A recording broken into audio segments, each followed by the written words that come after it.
8. kolo východoslovenskej Road ligy štartuje v Bardejove. Krátka trať kategória ženy A a B, muži C, D, E, 2 okruhy, dĺžka 68 km, prevýšenie 924 metrov. Dlhšia trať, muži Elite A a B, 3 okruhy, dĺžka trate 90 km, prevýšenie 1240 metrov. Na začiatku každého kola je zásadný kopec, kde sa balík potrhá a cieľ je v obci Rešov po nastúpaní 220 výškových metrov. 3,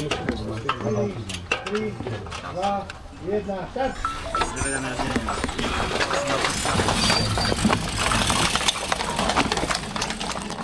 Záznam z týchto pretekov je robený nezvyčajne zozadu, lebo som si zobral omylom nesprávny držiak na kameru. Na týchto záberoch bude vidieť cyklistov spredu a to, čo sa deje na konci pelotónu. 8. kola ligy sa zúčastnilo iba 47 pretekárov. 18 vrátane mňa ideme krátku trať a zvyšok pôjde dlhú trať. Ako vidno zo záberov, ja som umiestnený na konci pelotónu, lebo bojujem s cyklopočítačom, ktorý sa nechce spustiť. Našťastie nabehol, čo môžete vidieť na telemetrických údajoch. V miernom stúpaní nestíhajú tempo balíka 4 jazdci.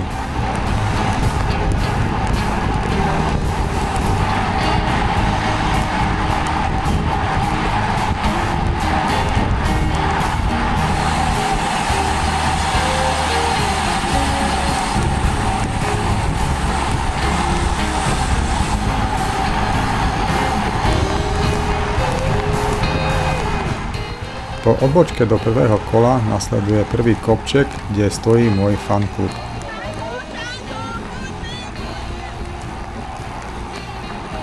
Tempo balíka nestiahajú ďalší dvaja jazdci.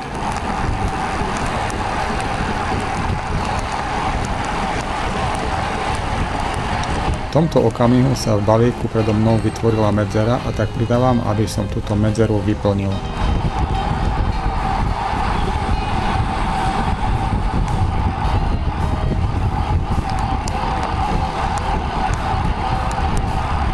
To isté robia ešte dvaja jazdci a za sebou nechávajú 3 opozdilcov. Ak to dobre počítam, tak mimo balíka je už 9 jazdcov.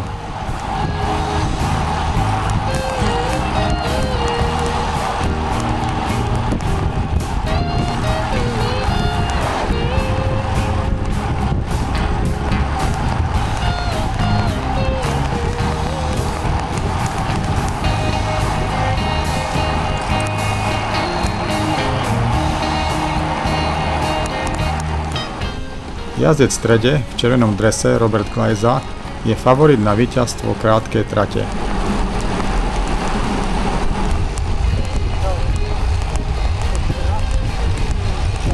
A je to tu. Nastupujeme do prvého strmého kopca. Pridávam a snažím sa udržať na dohľad čelo pelotónu. Aj keď robím čo môžem, vidím, ako sa favorit našej krátkej trate vzdialuje.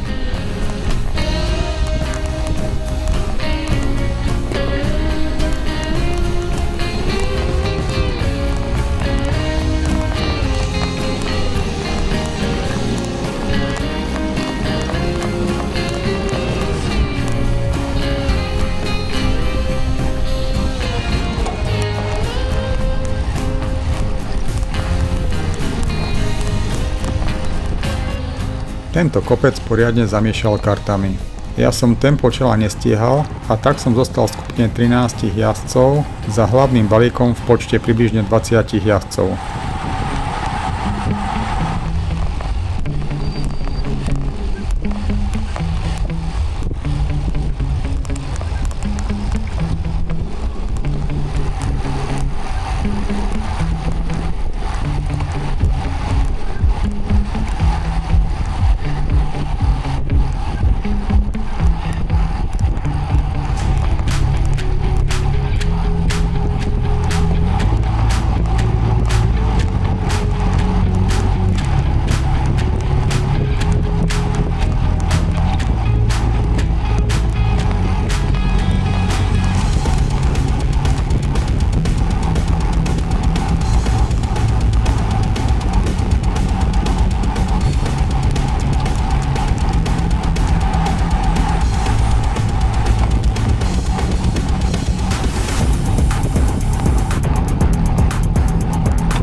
Pokus o únik z našej 13-člennej skupiny. V dvojici ideme dopredu, no po chvíľke bol tento únik zlikvidovaný.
Do cesty našej skupiny sa postavili dva menšie kopčeky a v nich zaostali traja jazdci, takže naša skupina sa scvrkla na 10 členov.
Prvé kolo máme za sebou, nastupujeme do druhého kola. Naša skupinka sa zascvrkla, ďalej pokračujeme u 8.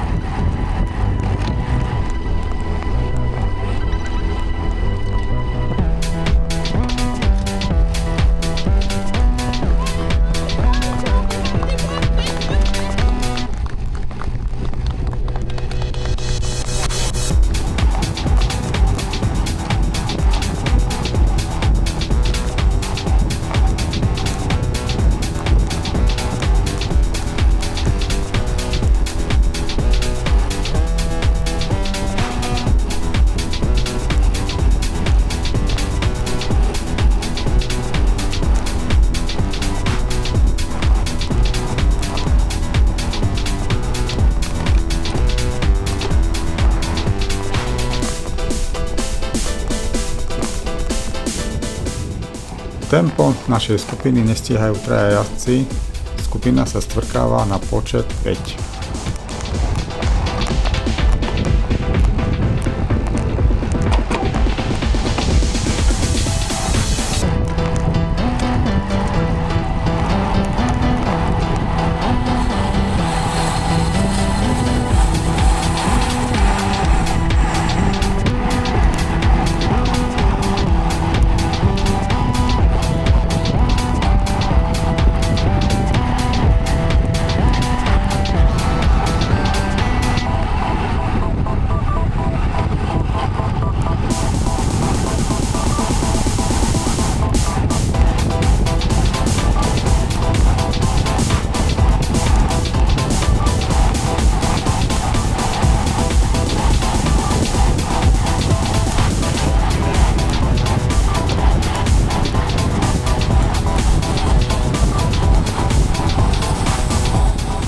Tu urobil najlepší jazdec z našej 5-člennej skupiny chybu. Pustil volant a pokúsil sa oboma rukami naraz zobrať náhradné fľaše. Nedopadlo to dobre, spôsobil takmer kolíziu a musel sa po fľaše vrátiť.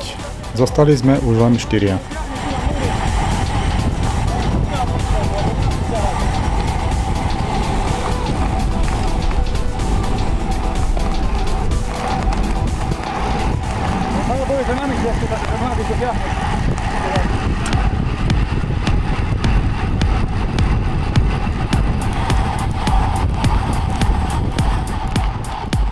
Po krátkom čase naša skupina dobehla jedného cyklistu, takže sme opäť 5.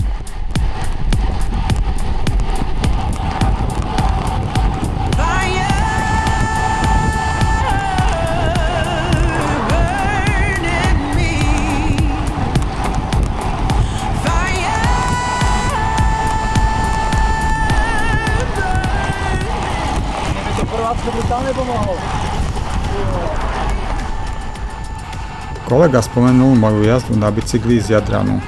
Bola to cykloturistika trvajúca 5 dní. Mám s ním množstvo materiálu a zverejním ho.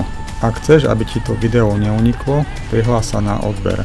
Taktiež ma poteší komentár a like.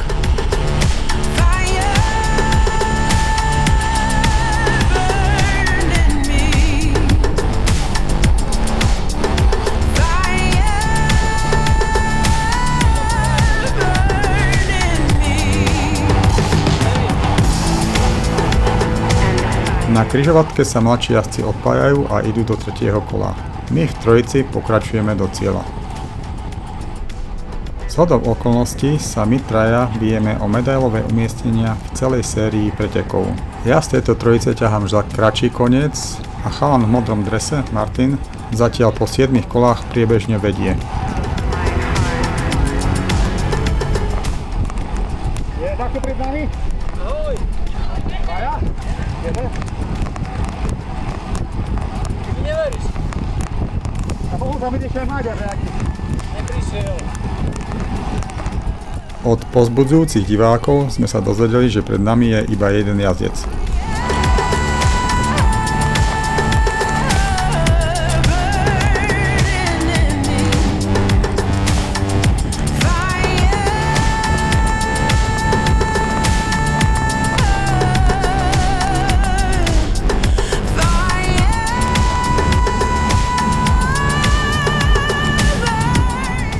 Martin nastupuje do záverečného kopca. Stano a ja sa pokúšame za ním udržať tempo.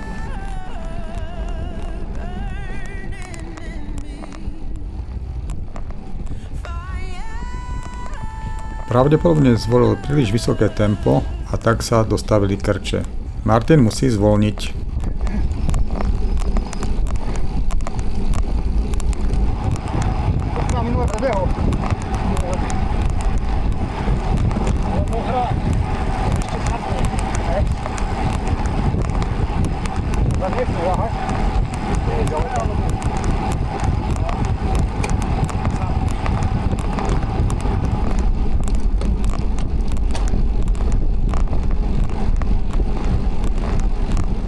Kilometer a pol pred cieľom nastupuje Stano. Ja jeho tempo nestíham a tak si už len kontrolujem 3. miesto.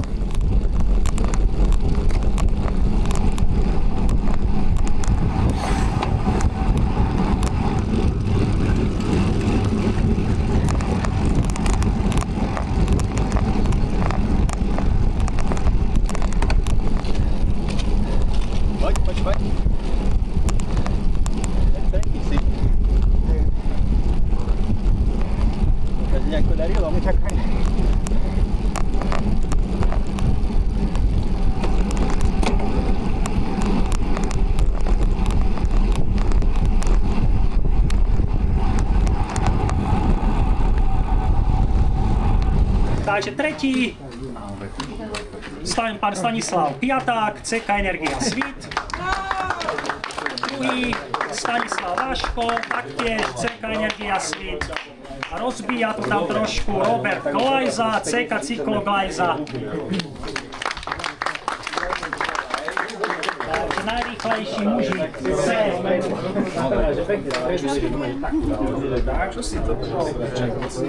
Čakal som,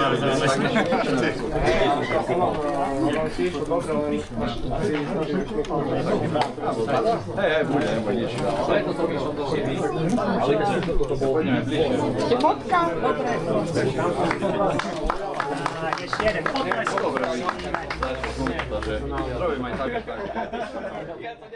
8. kolo ligy bolo posledné, na ktorom som mal kameru, takže na záver fotka celkového umiestnenia po 12 pretekoch. Prvé miesto Stano Vaško, druhé miesto Martin Žďinák a ja som sa umiestnil na 3. mieste.